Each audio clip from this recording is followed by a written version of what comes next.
لروجا جیهانی جنان چالاکی لسرانسری جیهانی تین ریخستن کرد کنکشن چیروکا غمگینا خانم کاکرد لروجا جیهانی پارسنا مافی جنان ودگیرا و چاف لسرداباش کردنا خلاتین اوسکارین هنرینا لچند روجن دهاتی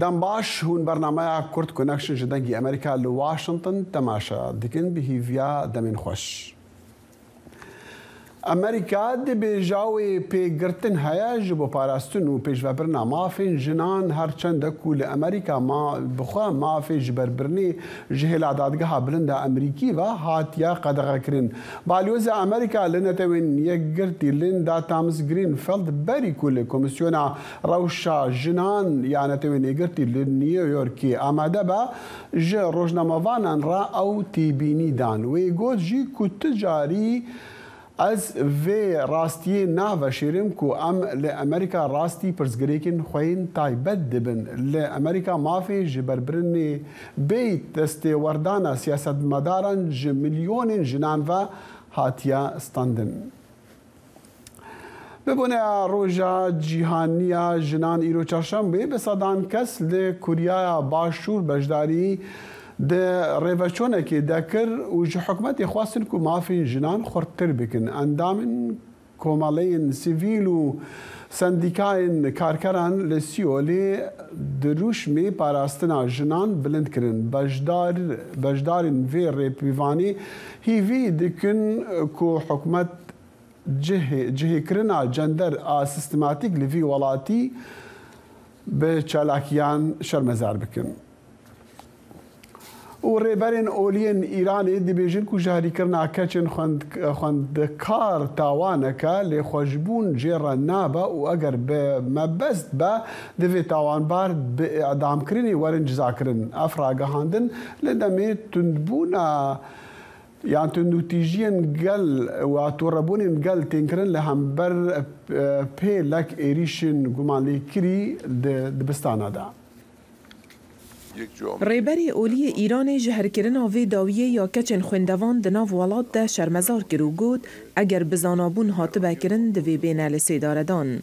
لگو ریمدیا یا دولت و کاربدستان جمجدار حتی نها زیدتری 1000 کچ نخوش کتنه او هن سیاست مدارن کومن اولی کو دجی پرورده یا کچانن تومدبار دکن. ده هف بیوینه که ده دگل تلویزیون دولت آیت الله خامنه‌ای را گهان کو دوی لپرسین لسروی بابتی بکرن. اگر کسن ده پشت وی که ده هبن بگومان کسن هنه. کسن کب آوائی که ده نافوان ده جه دگرن. دوی دزگهن پیوندیدار ین جیبجی کرنا یاسه و آگاهدار کرنه وی که بشوپیننو سوجدار جزاین هری گران ورگرن.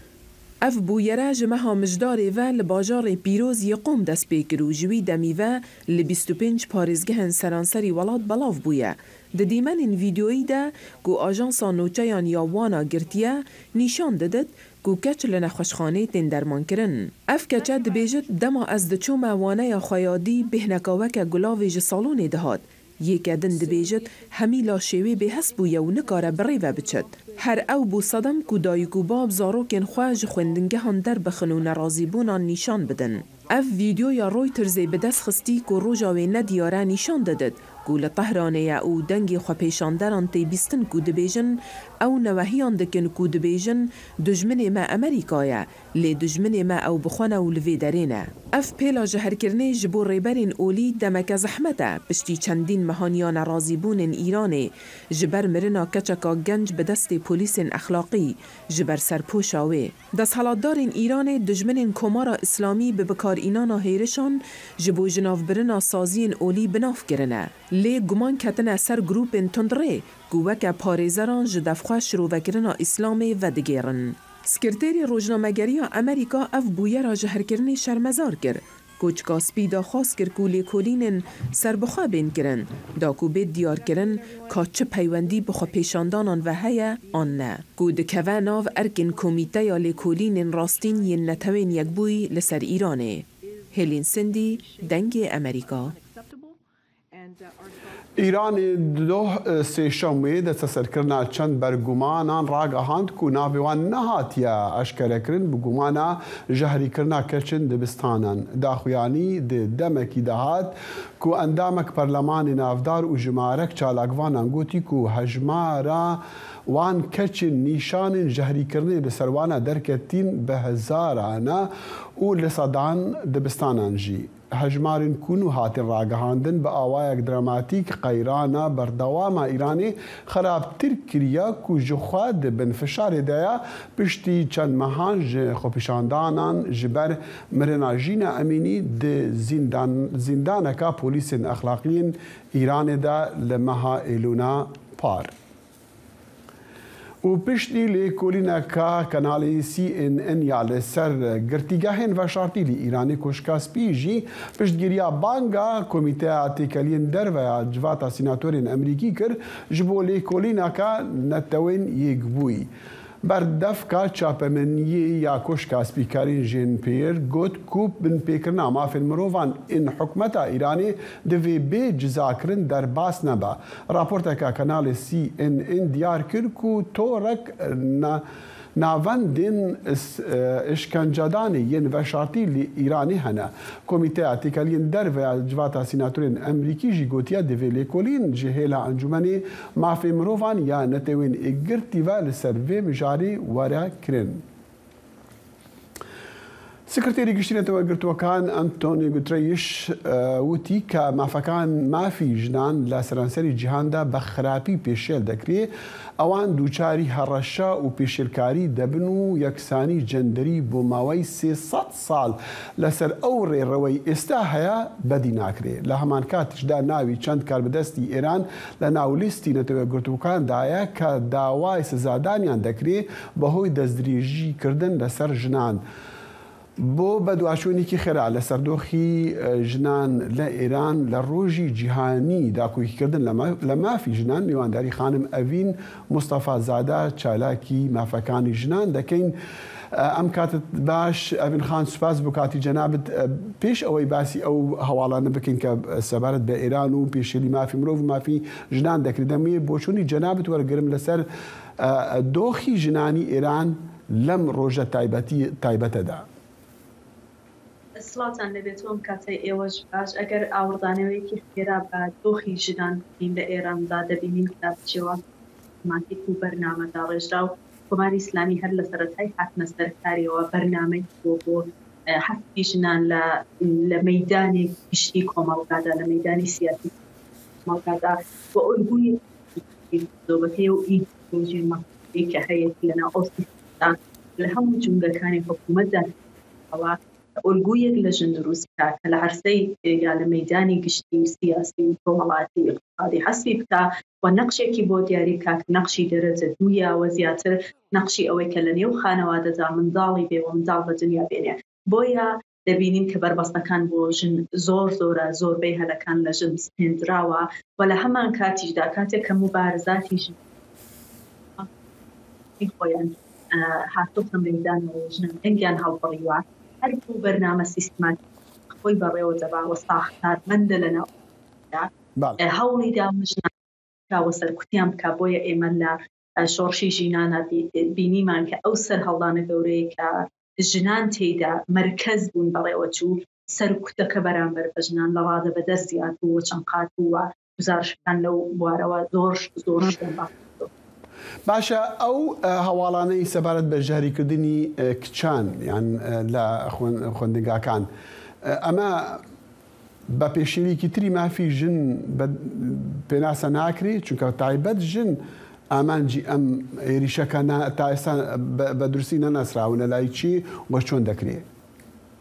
بەڵێ کۆماری ئیسلامی هەر لە سەرەتای هاتنە سەرکارێەوە بەرنامەی هەبوو بۆ حەسکی ژنان. ئێمە ئەگە بگەڕینەوە هەر لە سەرەتای ئەوەی کە ئینقلاب دەستی پێکرد ساڵێک دوای ئەوە کاتێک کە ژنان لە 8 مارسدا هاتنە شەقامەکان و نایان بە حیجابی ئیجباریان کورد نایان بە هەموو قانونانە باشانەی کورد کە پێشتر هەبوون و هەڵوەشانەوە و ئەو قانونە خراپ و دژە ژنانەی کە کۆماری ئیسلامی پەسەندی کردبوون ئەبینین بە شێوەیەکی زۆر دڕەندانە بە چەقو بە چماق یا بە باتۆم دیسان ژنانیان لە مەیدانەکانەوە سەرکوت کردەوە ینی کەسانێکیش کە تا ئێستا هیچ کەیسێکی حقوقی و یاسایی نەکراوە کە ئەم کارێک کرد و دواتر ئەبینین ئێمە لە ئەسید پاشێ سریاڵەکان ئەو تیزا ژاندنانەی کە بە ژنان کرا و هەموو ئەو بەرنامانەی دیکە کە لە سیستمی بۆ نمونە زانکۆکاندا هەیە کە ژنان هەستەوەی کە سنە ناو هندێک ڕشتە دەرس بێنن یا لە فەزای بەگشتی کۆمەلگیان بۆ کورد بکەنەوە بە شێوازێکی بەرنامە بۆ داڕێژرا ئەوانە بەڕێوە چۆ بۆ ئەمە شتێکی جەدید نییە کە ژنانی ئێران لەگەڵی بەڕەو ئێمە قەتڵی سریاڵی و قەتڵی زەنجیرەی کوشتنی بە قەستی ژنان لەلایەن کە ئێستا هیچ نەکراوە لە شارەجیا و ئەومان داوە دوای شۆڕشی ژیناشدا کە ژن محوەری ئەم شۆڕشە بوو بە تایبەتیش کە لە نێو بەرنامەی هەیە ئەمە یەکێک لە بەرنامەکانە ئاوین خان دەمویست پرسیار لە جناب بکەم کە دوو هەواڵی سنجڕاکیشمان هەبوو ئەو ڕۆیەکێکیان ئەوەیە کە نەتەوە گرتووەکان لیستێکی ڕاگەیاندووە چەند ژمارەیەک ناو ئی پیاوان هەڵبەتە کاربەدەستان هەم لە رووسیا هەم لە ئەفغانستان هەم لە ئێران هەم لە چەند وڵاتێک کە ئەبێ سزا بدرێن بەهۆی ئەوەی کا پێشیلی مافی ژنان نەکرویان تەعەدای سکسیان لە خانمان کردووە. یعنی ئەم هەواڵە چۆن نازەم ئەگەر بیستی بێ لەسەر چ بنەمایەکە و چۆن ئەو کەسانە سزا دەدرێن چۆن ئەو کەسانە یان کارێک بکری بۆ ئەوانە ئەو کەسانە بێن پێشدادگاکان.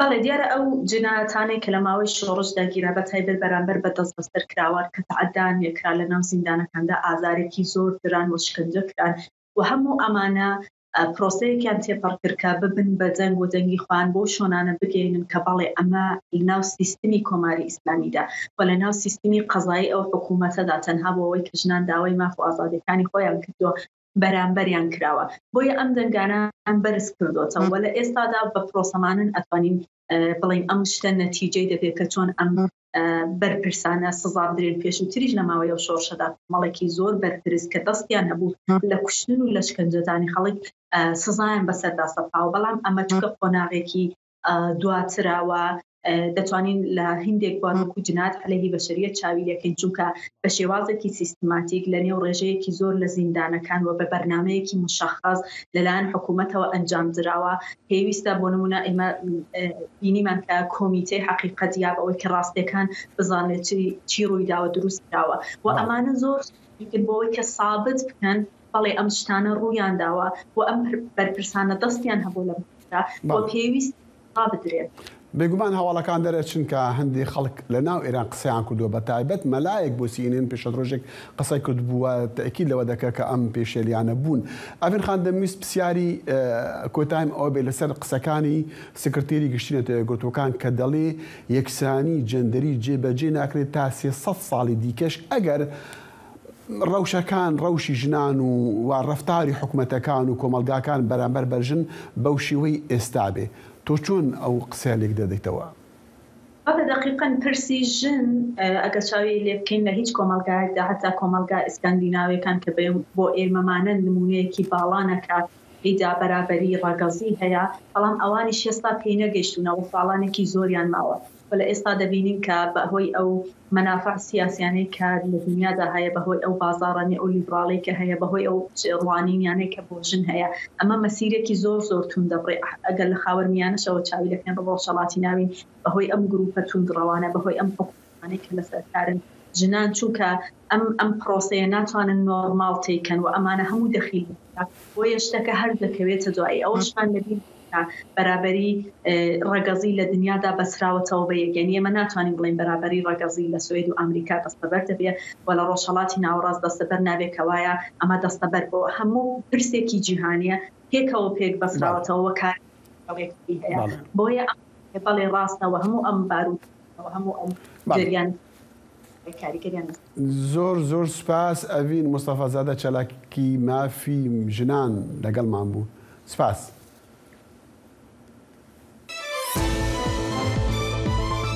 برنامه هفترنگ برنامه کنری یا بشی کردی لدنگی امریکایی از لقمان احمد هر دو هفتی جارکی و بمگرکی ناو اختی چاندو نرارنگی بمرنه.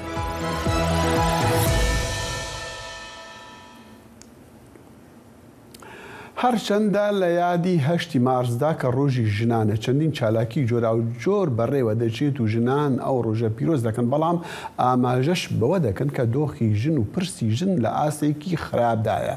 کێشەی هەڕاسانکردنی ژنان یەکێکە لەو کێشانە کە ژنان لە سێکتەرە جیاجەوازەکانە ڕوبەڕووی دەبنەوە. بۆ ئەمەش ژنان کۆکن لەسەر ئەم کێشەیە و دەڵێن دەبێت بە یاسا ڕێگری لێ بکرێت. پایابنێری دەنگی ئەمریکا سنوور کەریم لە سلێمانی ئەم راپۆرتەی ناردووە. یعنی هیچ وەختێ لە مێژووی ئێمەیە ژن ئەوەندە ڕوشێنراو نەبووە، ژن ئەوەندە دەست بۆ براو نەبووە. ئەمە قسەی ژنە پەرلەمانتارێکی خولی پێشووی پەرلەمانی عێراقا لەبارەی ڕەوشی ژنان لە هەرێمی کوردستاندا لە پاڵ خراپی دۆخی ژنان لە بەرامبەر ماف و ئازادیەکانیاندا باز لە هەراسانکردنی ژنان دەکات لە کای سیاسیدا. ئەمڕۆ لێرەوە ساوین لەبری ئەوەی چۆنەڵی باز لە سەرکەوتنەکانی ژن بکەین، هاتوین باز لەواکەین کە جارێکی تر خەباتی ژن چەندین ساڵ گەڕاوەتە دواوە. ئێستا ئەوەندەی ژن لە بەردەمی مەترسی هەڕەشە لەسەرکردن، مەترسی دەست درێژیکردن، مەترسی نابوتکردن، مەترسی نادیدەگرتنی ڕۆڵی. یعنی هیچ وەختێ لە مێژووی ئێمەیە ژن ئەوەندە ڕوشێنراو نەبووە، ژن ئەوەندە دەست بۆ براو نەبووە، ژن ئەوەندە ڕووخێنراو نەبووە. بەپێی ئامارێکی سنتەری میترۆش بۆ ساڵی 2021 سەدانەوەدی ژنانی ڕۆژنامەنووس هەراسان دەکرێن لە مەیدانی کاری ڕاگەیاندنا و ڕوبەڕووی دەستدرێژیش دەبنەوە. بەدڵنیاییەوە لە هەرێمی کوردستان ژنانی ڕۆژنامەنووس هاوشێوەی ژنانی کایەکانی تر تووشی هەراسانکردنە بنەوە ڕۆژانە بێزارەکرێن. ڕاپۆرتێکمان ئامادە کرد، سێرڤەیەکمان کرد لە ناو ژنانی ڕۆژنامەنووسا کە بەداخەوە نەتیجەکانی زۆر شۆکێنەر بوون لەبەرەوەی ئەو ڕێژەی کە ئێمە ڕاپرسیمان لەگەڵ کردبوون، با بڵین ئەتوانین بڵین لە 90 بەرەو سەرەوە تووشی هەراسانکردن بوون. بەشێک لە یاساکان پاڵپشت نین لە بەدەستهێنانەوەی مافی زەوتکراوی ژنان لە بەرامبەر هەراسانکردنیاندا و بۆیە ئەم دیاردەیە ڕوو لە زیاد بوونە. ئەمە ڕای ژنە پارێزەرێکە و بۆ چارەسەریش پێی وایە یاسا دەستپێکی هەنگاوەکەیە. بۆ ژنێک هەیە بەبێ هەراسانکردن بژی؟ نییە. و دوایەوە من لە پێگەی کامکەناوی دەسەڵاتی یاسادانانە پەرلەمانی گەورەیە لەناو ئەو پەرلەمانایە هەراسانکردن هەیە، نەک لە هەراسانە زۆر جار لە دەستدرێژیکردنی سێکسیشە پاڵپشتیکەرینی ئەم ژنە. ئەمە زۆر قورسە کە من سکاڵایەکە کەم پێویستم بە شایەتە بۆی ئیسپاتی بکەم. ئەو سێری کردوم، چاوی داگرتووە، تەسەڕفاتێکی کردووە، کێی بینێ؟ ئەو ئینکاری لەیەکە و دوایتریش وەکوتم هەرو قازی لەوەیە کە لە محکەمەیە پاڵپشتی پیاوەکەیە. هەرچەندە لە 8 مارسدا ژنان لە پاڵ پیرۆزکردنی ڕۆژەکە کە تایبەتە بە ڕۆژی جیهانی ژنان چەندین چالاکی جۆرا و جۆر بۆ باشترکردنی ماف و ئازادیەکانیان ئەنجام دەدەن، بەڵام کۆکیشن لەسەرەوەی کە هێشتا بەشێکی زۆر لە مافەکانیان دەستەبەر نییە لە هەرێمی کوردستاندا. سنوور کەریم، دەنگی ئەمریکا، سلێمانی. بۆ باسکردنی هۆیەکان و چارسەرکردنی ئەم دیاردەیە ئیراد منوچەر سان ئەحمەد نووسەر و ڕۆژنەمەنووسی بواری مافی ژنان و بەپرسی ئۆفیسی یەکسانی جەندەر لە دیوانی پارێزگای هەڵەبجە لەگەڵماندایە. ئەم کاتت باش ئیراد خانم، دەمووی بزانم یعنی خراپترین شێوەی هەڕاسانکردنی خانمان دەرچی یاخۆ دەبینیم؟ بەڵێ ئەم کاتتان باش، سوپاسانەکەم. ڕۆژی 8 مارس لە سەرجەم ژنانی دانیشتوانی هەساری زەوی ئەەکەم، هیوادارم کە بە ئامانجەکانی خۆیان بگەن. بەنسبەت هەراسانکردنەوە ئێمە زانین کە دۆزی هەراسانکردن کەیسێکی جیهانیە و بەپێی سیستەم و یا مەنزومەی سیاسی وڵاتەکان توانیویانە خۆیان ئەم سیستەمە ڕێک بخەن بۆی دەستیان هەبێ لە کەمکردنەوەی دۆزی هەراسانکردنە.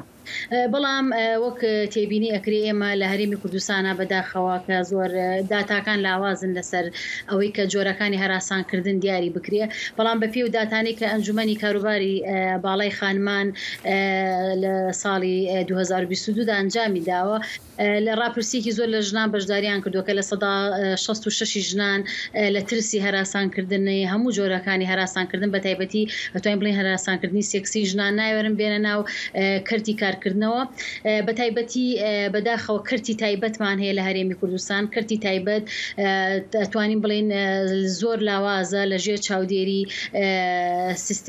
سیستەمی ڕقابەیان سیستەمی چاودێری ئەمە ژوای کردووە کە ژنان نوێنەرایەتیکردنیان لە کردی تایبەتە لە کردی کارە کەم بێت بەهۆی ئەوەی کە بەهۆی هەراسانکردنەوە توانین بڵین کە زۆرترین زیان کە ژنان لە هەراسانکردنەوە بەربەریانەکەوێت لە کردی ئابووریە ژنان ناتوانن بێنە ناو کاری مەیدانیەوە. باشە ئێراد خان دەمیست باسی چونکە ڕاپۆرتەکەمان بینی هەمویان باسی یاسا دەکەن. یاسایەک هەیە ڕێگری لەم دیاردە بکە بۆ نمونە لە هەرێمی کوردستان یان لە عێراقیان لە وڵاتانەی ئەو ناوچەیە؟ تا ئێستا یاسایەکی تایبەت بەوە نیە کە لە دادگاکانە یاسایەک هەبێت تایبەت بێ بە یاسای هەراسانکردن. ئەمەش وای کردو بۆ خۆی ئەم نەبوونی ئەم یاسایە کۆمەڵێک تەمومش بەکۆڵێ لە کاتی تۆمارکردنی کەیسەکانە هەبێت بە دڵنیاوە بەهۆی نەبوونی یاسایەکی تایبەت بە تایبەتی یاسای کار یان هەراسانکردن لە شوێنی کاردا یان بە هەمان شێوە لە ناو خێزانیشدا لە حاڵەتەکانی بوونی هەراسانکردنا ئەمانە هەمووی کاریگەری نیگەتیفی کردوتە سەر دەرکەوتنی ژنان بە تایبەتی لە بازاری کارە چونکە زۆرترین هەراسانکردنی ئێمە ئەزانین لە دەرەوەی هەراسانەکان بۆ ژنان لەبەر ئەوە بەو شێوەیە ئەبینین هەراسانکردن بۆ هۆی ترسانە ناوزڕاندن و کۆمەڵێک کەیسی تایبەت بە پارێزگاریکردن پارێزگاکردن لە ناموز لە کۆمەڵێک شت ژنان ناتوانن ئەم کەیسانە تۆمار بکەن ئەمەش بۆ خۆی بۆتە هۆی گرفت لە دەرکەوتنی داتاکانە. گرفتەکەش لەوەدایە کە زۆربەی خانمان وەکو خۆت گوتت زۆربیان ناتوانن یان نانەوێت بێن و باسی هەراسانکردنی خۆیان بکەن کە لە راپۆرتەکەدا بینیمان خانمێکی ئەندام پەرلەمانی پێشوو دەڵێ خانم نییە کە تووشی هەراسان نەکری بەڵام دەمیست ئیراد خان پرسیارەوە بکەم ئەگەر یاسایەک پێشنیاز بکرێ داوای چی دەکە و چۆن دیاری بکرێ کە یەکێک پیاوێک یان کەسێکی دیکە هەر کەسێک خانمێکی هەراسان کردووە و چ جزایەک بۆ دیاری بکرێ؟ بەڵێ بەنسبەت وەکوڵێ دیاریکردنی یاسایەک ئەم یاسایە پێویستەکەوە بە تایبەتی لە یاساکانی لە یاسای کاردا چونکە ئێمە بەڕاستی یاسای کار لە هەرێمی کوردستانە پابندکردنی زۆر لاوازە بە تایبەتی کەسانی بەرپرس لە کردی تایبەتەوە وەکو بڵین بەرپرسەکان زۆر ئیلتیزام ناکەن بە یاساکەوە یەکەم شت گرنگەکەوە بۆ ئەوی ئەم یاسای بچێتە بواری جێبەجێکردنەوە پێویستەکەەوە کەسانی بەرپرس لە کۆمپانیاکانە لە کار لە کۆمپانیا پیشەسازیە گەورەکان ئەمانە ئەبێت ئیلتیزام بکرێن بە پابندبوون بە یاساکەوە ئەویش طبعاً ئێمەمانەوە لە پەرلەمانی کوردستانە ئەم یاسای ئیقراری بۆ بکرێ دواتر زەمینە سازی ئەم یاسایە لە جێبەجێکردنی لە ئەرزی واقعە ئەوە بۆ خۆی گرنگە بە تایبەتی بۆ ئەوی بتوانرێت کۆمەڵێک میکانیزم دابندێ کۆمەڵێک میکانیزم دابێ بۆ ژنان بۆی بتوانن چۆن هەراسانکردن بوونی هەراسانکردن لە حاڵەتی بوونیە چۆن تۆمار بکرێ ئەمەش وەک چۆن ئەبینین کە ئێستا بۆ یاساکانی تیژی خێزانی کۆمەڵێک میکانیزم دیاری کراوە لە ڕێگەی پەیوەندیکردن تەلەفۆنەوە بێ لە کۆمەڵێک شت دیاری کراوە بووی ئەم ژنانە بتوانن بە ئاسانی دەستیان بگا بەو ناوەندانی کە پێویستیان بە هاوکاریە بە هەمان شێوەش پێویستە میکانیزمی زۆر تایبەت بگیرێتە بەر بۆ ژنان لە کاتی بوونی یان سەرهەڵدانی هەراسانکردن ئیتر ئێمە زانی ئەو هەراسانکردن لە کەرتی تایبەت بێ لە کەرتی گواستنەوە بێ چونکە بەڕاستی بوونی هەراسان کارەکاتە سەر جوڵەی جەستەی ژن و ئاکا کە ژنان زۆرترین لە ماڵ بمێن و بە ئازادی شوکاریان بەڕێوە ببن. بەڵام ئیراد خان هەر دەبێ ژن خۆیان کچ خۆیان بێن و وەکو چۆن بێنە پێش بۆ ئەوەی دیفاع لە خۆ بکەن یان ئەم دیاردەیە قبول نەکەن کە بەرامبەریان دەکرێت پێش هەموو شتێک پێش یاسایەک پێش هەنگاوێکی دەسەڵاتداران یان حکومەت دەبێ خۆیان بێنە پێشەوە و ڕێگا لێ بگرن وەنیە؟ بەدڵنیایەوە یەکەم هەنگاوی گرنگ کە ئێمە کاری بۆ ئەکرێەوە زۆری جەختی لەسەرەکەینەوە چۆن ژنان بچنە پرۆسەی بڕاردانەوە چونکە ئەگەر ژنان لە پرۆسەی بڕاردانە بوونیان هەبوو ئەو کاتە بەدڵنیایەوە ئەو مەنزومانەیان ئەو سیستەمانی کە ژنان تیان زۆرترین راپۆرتەکرێ زۆرترین گویان لێ ئەگیرێ لەبەرەوە یەکەم هەنگاو پێویستە ژنان ناوەندی بڕاردانەوە لە هەموو کایەکانی ژیانە بە تایبەتی لە کایە سیاسیەکانە ئەمە بۆ خۆی هەنگاوێکی باشە بۆ یەکەم ڕۆشن بیرکردنی ژنان لەسەر بوونی کەیسەکە دواتر دێتە سەرێکخراوەکانی NGO دواتر چۆن میکانیزمەکان لە ڕێگەی کەمپین بێ لە ڕێگەی هەر شتێک و میکانیزمەکان هەمووی ئەتوانێت ئاسانی بگیرێتە بەر. زۆر سپاس ئیراد منوشەرسان ئەحمەد نووسەر و ڕۆژنەمەنووسی بواری مافی ژنان و بەرپرسی ئۆفیسی یەکسانی جەندەر لە دیوانی پارێزگای هەڵەبجە. زۆر سپاس. سپاسانەکەم، سپاس بۆ ئێوەش. لە باژارێ سلێمانیێژی ڕێڤەچۆنەک لە ڕۆژە جیهانیا ژنان ئیرۆ و هەرنەها دێ ڕێخستن و بەڕێوە دچە. پامرادەگی ئەمریکا سنوور کەریم نەها لە سلێمانی لە ناو خۆپیشاندانەیە یان لە وەرە سنوور خانم کاتت باش خۆپیشاندانەکە دەزانم لالای تۆ دیارە باران و خۆپیشاندانەکە کرا چۆن بوو و دروشتیان چی بوو، داواکاریەکانیان چی بوو؟ بەڵێ دەخی لەم کاتتان باش دیارە وەک دەبینن لێرە کەشوهەوا زۆر ساردا بارانە لەبەرەوە ئەو بۆ هێوەی کە خۆپیشاندانەکە بە زووی کۆتایی بێت هەرچەندە ژنان ڕێپێوانێکی دوور و درێژیان لە شەقامی سەهۆڵەکەی سلێمانی و بۆ پارکی ئازادی دەست پێ کردە بوو، بەڵام بەداخەوە لەبەرەوەی کە کەشوهەوا نالەبار بوو نەیانتوانی وەکو پێویست خۆپیشاندانەکە بەڕێوە ببن. لە ئێستاشدا دەخی کاتژمێر سێ چالێکێکی تری ژنان هەر بە شێوەی گرتبوونەوە هەیە لە بەردەمباخی گشتی شاری سلێمانی. ژنان لەم ڕۆژەدا تەنیا پیرۆزباییان لە یەکتر نەکرد، کۆمەڵە دروشم و پەیامی جیاوازیان نەر کە باس و تاکیدیانە کردەوە لە ماف و ئازادیەکانی ژن و ئەوەی کە ئەم ساڵ جیاواز لە ساڵانی تر هەستی پێکرا ئەو بوو کە ژنان بە گروتینێکی زیاترەوە ئەم یادیان لە یەکتر پیرۆز دەکرد. دیارە من لەگەڵ چەند ژنێکدا قسەم کرد کە هۆکاری ئەمە چی ئەوان هۆکارەکەیان گەڕاندەوە بۆی کە تەسیری ئەو شەپۆلە سەرهەڵدانەی کە لە ڕۆژهەڵاتی کوردستان و ئێرانەوە بەگشتی واتە دەتوانین بڵین تەسیری شۆڕشی ژینە لەسەر ژنانی هەرێمی کوردستانیش بە ئاشکرا ئەم ساڵ هەستی پێ دەکرا. دەخیل ماوەی سێ ڕۆژە بە بەردەوامی لەسەر جەم شار و شارچوەکانی هەرێمی کوردستان بە جۆرەها چالاکی ژنان ئەم ڕۆژە یاد دەکەنەوە و کۆڕ و سیمینار و دیبیت و جۆرەها خولی هۆشیاریان بۆ هۆشیارکردنەوەی ژنان بەڕێوە بردو لەبەرەوەی کە وەکو لە ڕاپۆرتەکەشدا دینیمان ژنان لە ئێستادا لەسەر و بابەتە کۆکن کە دۆخی ژن بەگشتی لە هەرێمی کوردستان بەڕاستی لە ئێستادا لە دۆخێکی زۆر خراپدایە. باڵێ سنوور یانی من وێنەکان دەبینم ڤیدیۆکان لەوەیە هەموو زۆربەی هەرە زۆریان بەجلی کوردین و خۆتش بەجلی کوردی دەرچووی بۆ ئەو ڕێ پیوانە، بەڵام دەویست بزانم ڕۆڵی پیاوان لەم خۆپیشاندان ئەگەر خۆپیشاندان بیان یان وەکو چۆن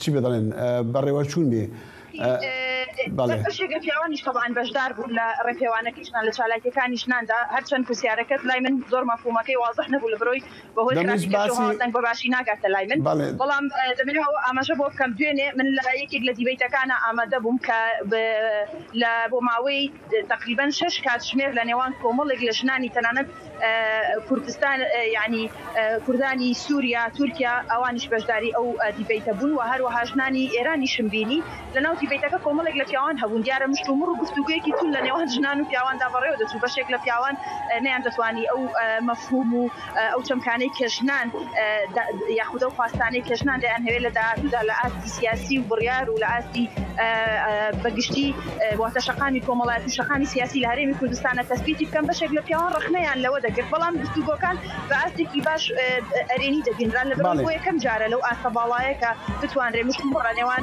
ڕێگەزە جیاوازەکانی کۆمەڵگە بۆ ئاستە دروست ببێت. ڕخنەیان لەوەگرت ڕخنەیان لە توانەکانی ژنان دەگرت پیاوەکان مەبەستم ئەوەیە لەوەی کاتێک دەکەونە شوێنی دەسەڵات ڕۆلی خۆیان نابینن بۆ دابینکردنی مافی خۆیان. بەڵێ دەخیل بە بڕوای پیاوان بەداخەوە ئێستا لە بەگشتی لە کۆمەڵگەی هەرێمی کوردستانە نەهجێک پێشکەوتۆ لە ئەوەی کە بەردەوام تەخوینی ژنەکە واتە تیرۆری کەسایەتی ژن کامە ژنان بەگشتی لە هەرێمی کوردستان لەسەری کۆکن. زۆر جار پیاوان بوونەتە بەشێک دەڵێن کە پیاوان بوونەتە بەشێک لەو عقلێتی کە خزمەتی ئەو سیستمە دەسەڵاتداریە دەکا کە ژن تێدا دەچەوسێنرێتەوە واتە ژن ناتوانێت ممارەسەی ئازادی و مافەکانی خۆی بکات. بەتایبەتی ئەوان باسییان لەوە کرد کە ژنان خۆیان دەبێ بجگەلەوەی کە خۆیان بەڕێخستن بکەن، بەڵام دەبێت کللتوری کۆمەڵگەکە بۆ نمونە لەبەر چاو بگرن. بەدیدی پیاوان زۆر جار ئەوەی کە ئەو ژنانە ئەو مافەی کە یاخود ئەو داواکاریانی کە ژنان داوای دەکەن لەگەڵ بەشێک لە کللتور و ماف و واتە بە کۆمەڵایەتەکاندا ڕەنگە یەک نەگرێتەوە. بۆیە ئەمە بووە هۆی ئەوەی کە مناقەشەیەکی جدی دروست ببێ. بەتایبەتیش دەخیل بیرمان نەچێت لە هەندێک لە یاساکاندا هەندێک بابەت هەیە کە پێشێلی مافی ژنی تێدا دەکرێت. بەشێک لە ژنان خودی خۆشیان ئامادەنین و لەگەڵ گۆڕینی ئەو یاسایانەنین کە بەزەقی جیاوازی ڕێگەزیان تێدا بەدی دەکرێت واتە لاستەنگی ڕێگەزیان تێدا واتە مافەکانی ژنی تێدا پێشێل دەکرێت. زۆر سوپاس سنوور کەریم پەیامی دەنگی ئەمریکا لە سلێمانی لەگەڵمان بوو. سپاس. ئەڤین جمعە ئەف 11 ساڵن دووارێ مافên مرۆڤان û mafê jinan da kar dike ew rastî gelek astengan jî tê tevî vê yekê jî ew bawer dike ku tenê jin dikare alîkariya jinan bike û dabînkirina mafên wan jî. Peyamîrê dengê Amerîka Zana Umer ji Qamişlo ev raport gihandiye.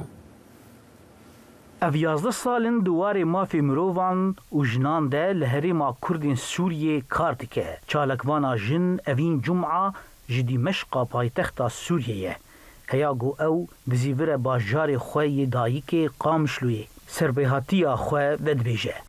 Fikrê civaka sivîl pir zehmet bû li Sûriyê heta berî dema şer jî demam hatin cizîrê hinekî ew mejal hat vekirin. Ji ber xebata wê ya duwarê mafê mirovan de evîn cum'a rastî gelek astengiyan hatiye lê hemû sînor derbas kirine û niha ew rêveberiya komela mafê mirovan ya herêma Cezîrê dike. Yani xeterî hebû, tirs hebû, di gelek haleta de mumkin e em jî rastî tundê bihatina ji ber me alîkarî didawa jina.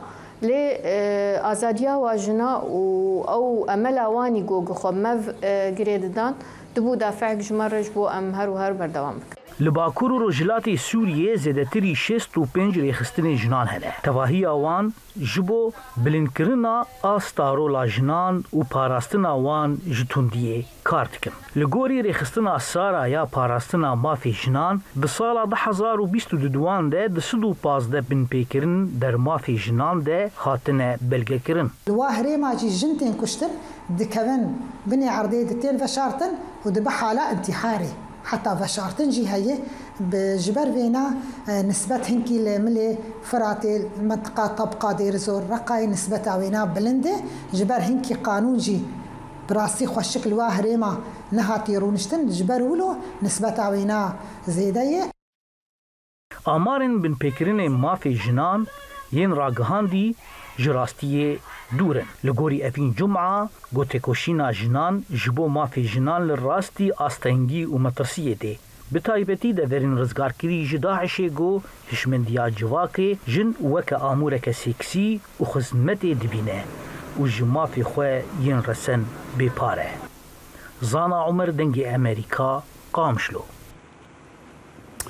وندگال چالاکین روژا جیهانیا جنان سرانسری جیهان تکرن ام چیروکا غمگین جی دبهیسین لیلا باجیجان دایکا 4000 روکن پچوکا او بیمیرا او بتنی دبارا جیانا مالباتا خود دکا لازمری باجری ترکیا اف 6 سالن او کارکی دکا کونه تبیوید و حلبت چیروکا و لیلا روشا گلک مالباتین دین کردین کو متروپولین مازن ترکیه دیجین نشان داده. پامیرا دنگی امریکا خجان فارقین بری کامرا کرد کنکشن دای جیانا و خانمی.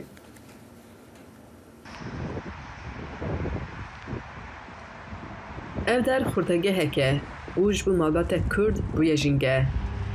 Leyla digel çar keçên xwe yên biçûk di vê malê da dijîn.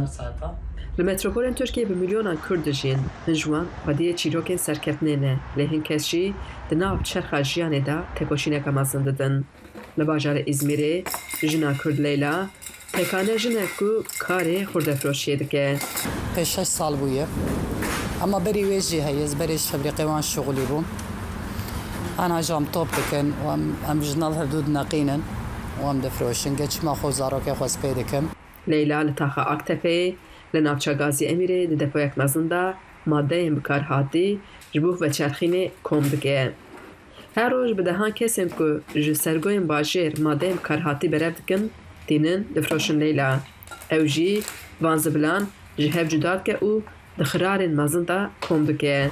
Evkara ji nav çopê tê yanî ji çopa millet davêjin mesela mas xwarine davêjin fêkî xwarine avêtine av ve xwarine davêjin yanî zaten gi şairî ayrî ye. Ji nav çopê tê yanî miqrob jî tê de heye pîsliq jî tê de heye wala carna madê me jî li hev dikeve اما تشکی گم بکن تنه مجبور ام نکارن هر نیشکی دروا ام نکارنش کسی بخوازن کدا می ام دبنا مشخور محتاج کسی برام نبن و ام شخور وی شا ام مشخور بکن و تشکی گم بکن تنه کام ام چا بکن باجار مزنه د ماکینه دا وان پلاستیکان هوردکه و دفروشه کمپانیان مزن اکو کاری و چرخینی دکن اف کاری گران به همان دمیده جبو صحت مروان جب خطره تایبت جبو زاروکان زاروک من دکوین ناف و گماری زاروک من خوش دکوین زاروک من عرضه دکوین جام دنگه وان ردره مکتب آوان هی از وان دبم تینم سیحب مکتبینه یک بچوچک 6 سالیه سرکلی از گرب وان ببم مکتبه و بینم وزلی ایشه خو بنرم از وان ببم مکتبه ایشه مدمینه از نبم نابه یعنی مالو ایشی نافه بدود هیچ نابه ذاته اما مگوت یا تشکی گز بکم نهاتنه خوده مزنه قیمه وانی بیشم مامچه بینچه لی بیچارتی لیلای مجبور ویکاری کریه لیلا دایکا 4 زاروکانه بریا 3 سالان هبجینه و بردایه لی تو نفقه یک ندایه وی لو ما لیلا مجبوره جکه چه خوره هم دیتی بکه هم جی بابیتی بری کاری فروتنا تلفونان کریه لیج بو زاروکان سر هف آنیه دمک دریش کار نکریه لی دجواریا جیان لیلای مجبوره وی کاری کریه نصیب خواه او زارکن خواه جسرگوین باشر درد خواه هلبت اف کار جبو جنا جنه حیسانه لیلا هاج وی راستیه هیه لیج بو کارک باشتر دوی کارک بین بکه طبعی که زحمت تاوی پره یعنی آنها جگو 4 حبکه چکه مهنه اوی شایش زلامایی نیشه پیرکایه اما زاروکه مبلاغه بچوکن از نکارم هرم جیکی دینه بشغلم مجبور از دوی درا از مال جناب هبدو دردخینم ایشه زلامم چا بکن لیلا جنکا باورمنده و دبیجه جبو خاطر زاروکه من ای خوده روژک لروی مجی وبکنه خدیجان فارقین دنگ امریکا إزمير وزير الدرفة ألمانيا أنا اللي نعبربك دي سردان أخويا بغداد دا قوت ألمانيا دي آليكاريا عراقي بدو من الشر دي جي قفا دولتها إسلامي داعش دا ويقول جي أمي بحف رف شاري لسرداعش بدو من داكو كسك لإراقي جاركادي جدر دي تيرولا داعش نالينا بقال يخاف وزير الدر في إراقي فؤاد حسين جيقودكو أو سباسيا ألمانيا ديكا جبو ناس كرنا تاوان داعش لديجي إزديان وكا جينوسايدي وزير ألماني قود جي ولاتي وعراق دي شر ديجي داعش دا بيشكتنك برچاف بدست خستيا اللي مخابن هشتا داعش هر دمينا خطر وهر وصار جما إيران شرمزار كركو جيانا مروفان و أولاكاريه لتفايا هرمي ديخا جير خطري بإيريشن موشاك عن جبوكو دا صلاة دا بمينا و دا صلاة أخوة بباريزا ام روبكن تركيا عم تزعل چند روجين بوريكو نامزد دي اوبوزيسيون جبو هالبجاتين سروكاتيا تركيا هات دست نشان كرين سروكي گشتي جهبي كمال كلش دار اخلوها دست نشان كرين جبوكو ركابريا سروكي نها رجب طيب أردوغان بكد هالبجارتين سلوكاتي وهالبجارتين قشتي دجي هالبت أوبسيوني رولي خواه هبا لي هطانها كردان هالويستين قالك ديار وأشكرا ندعنا لسر هندي كاوي بيشتجيريا كي بكن يعني كي آلي بكن أوبسيوني بكن يانا دفعن هالبجارتين يان جي وانا وي نامزدي خواه دسنشان بكن جبو وان هالبجارتين جبو گفتگو لسر روشا سیاسیا ترکیا بتاعی بلژی چند دما کرد يعني مهک بریکو يعني دو مهان بریکو هالبجارتن ترکیا ورن کرن ام میوانداریا بریس کمال برکای سیاست مدار و نویسکار نافدار لترکیا دیکن بریس کمال برکای ام قال کی كيف خوش جارك دي ام ترد اخفن دمك دريجه تنبوي ميفاني ما ليدي سان ام قالك نها كيف خوش كتدبين جارك دي ما تخاص ام بحث روشا سیاسیا گشتی ترکیا بکن تایبەتی پشتی دەستنیشانکردنا کەماڵ کلژدار ئۆگلۆ ji بۆ کوبەریکانی بە ئەردۆگان ڕەبکە ڕەوش چاوایە چ تێگوتن چ تێکردن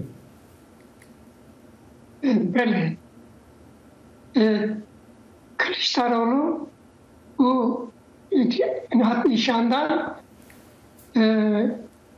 وەک ئەندامێ پەیمانیە گەل ئەنگۆ نەتەنێ بناوی پارتیا خواه بناوی 6 پارتیان هات نشاندن.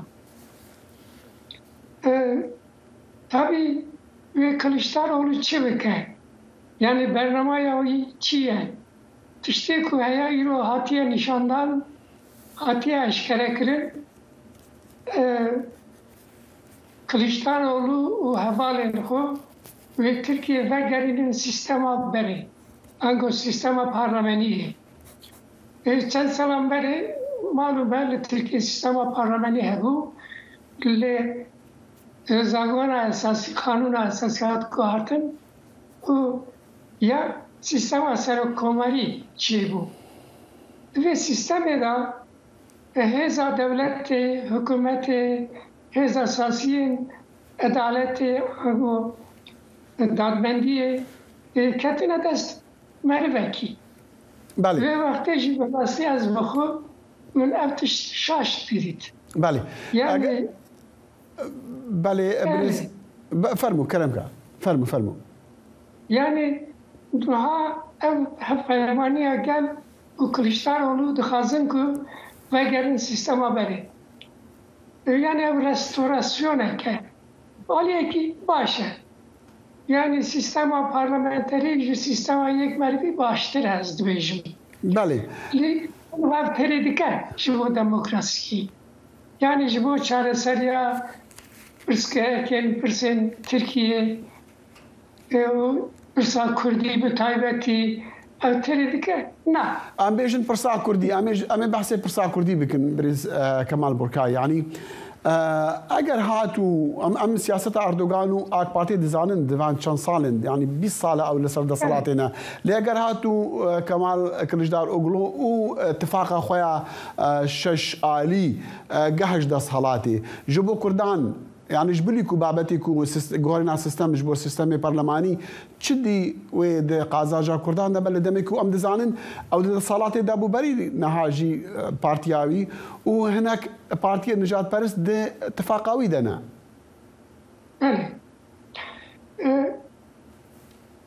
هيانوها برنامه بارتيا gelda bu da Gotin'in Kılıçdaroğlu da جبو چاره سریا پرسا کرد işte ki eşkere tüne.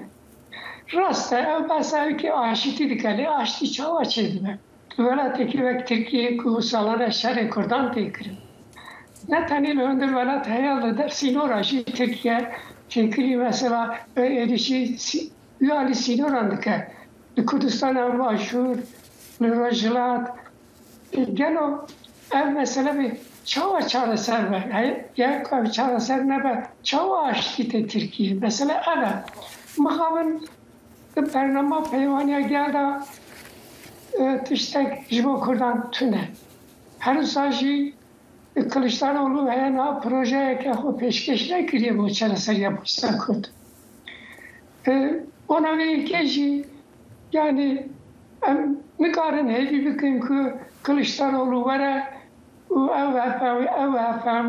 و فهمانیه گل بسه کردی چاره سر بکن بله باشا بلش برکای کردا بریاره خدا چی بکن چی نکن جوان هل بجارتنا رام دزالن یعنی جبو نامزد جبو پارلمان هنه لی جبو سروکاتی بریاره خدا نه یعنی هشتا چی بریار ندانه دوها بله بریار ندانه اکود بناوی کردان دویژن به ناوی کردان تکبه الویجارتنه یک هدف و هوالمند خونه وزانم لی پارتی کتنه جی پارتی ماف آزادیانه حق باره حق باره جی حق الویجارتنه ستندیه آنگو تکاره تکلانه دا بکبه الویجارتنه tabi حق باره وک سروکاتی اندامک نشان نداره imkanı خودتونه لدکاره بکبه پلویزارتنا پارلمانی شبو به اندامان نشان بده و بکشی او پارتی از جردم به پارتیه به اندام حق پاریمه بله هدفه جی هیا نه بریار آخر نداره میشه بریار بده نزانم خواه بشکریه کلیشتاروğlu بکه. امنوی دمی دیسان و میوان بکن یعنی یکیش پارتی میوان بکن جبو مزان کابریاره ولی سرچ بنمایا بریز کمال برکایس وقتی ما قال کی کرتا و بتر وقت رینا دما ام قال کی سپاسیاتت کن يمكن جارك قديمة بتردر فتبا كمال بركايس يصدفان ونفسكاري كرد بمرة بو سباس يلك سباس تشافين محمويان دي الروجا اكشمي اللي سر هالي دي بن هوليودي بن دماكو خلاتين اوسكار جبو باشترين در هنر باشترين اكتر وهمو سازكاريا فليمان ورنداين هفدمي اعمادا كاريان لوس انجلسي افرابورت جهايما Demakulistik van der hener u yendin amadene ku jibo xelatin Oscaran peşbaziye bıkın Parmendan xaliya sorradı xıstın. Ev jibo pişesaz ya filman u bo namzeden peşeng büyera heri gringya saleye. Dınavde bo listik van Michele yo.